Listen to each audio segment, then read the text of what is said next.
Imagine walking into your backyard one morning and your apple tree is glowing, not because of sunlight, because every single apple is made of solid gold. At first, this sounds amazing. You pluck one apple, boom, you're rich.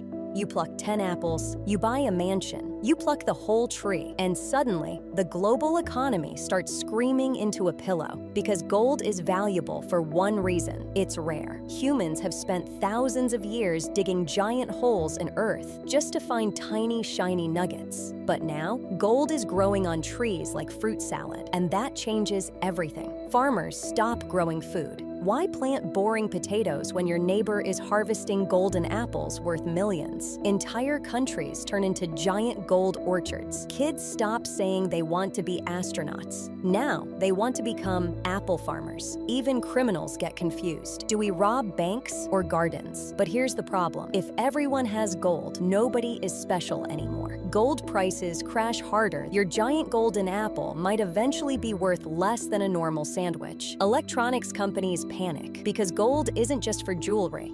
It's inside phones, computers, satellites. Tiny gold parts help electricity move smoothly. Governments fight over golden forests. The richest people on Earth buy entire mountains just to plant more trees. And somewhere, a squirrel drags a tiny gold apple into the woods and accidentally becomes the wealthiest animal alive. But after all the chaos, something unexpected happens. Gold stops feeling magical because when something becomes unlimited, our brains stop caring. A sunset is valuable because you can't own it. Friendship is valuable because you can't mass produce it. That's basically Earth doing magic tricks every single day. Enjoying the video?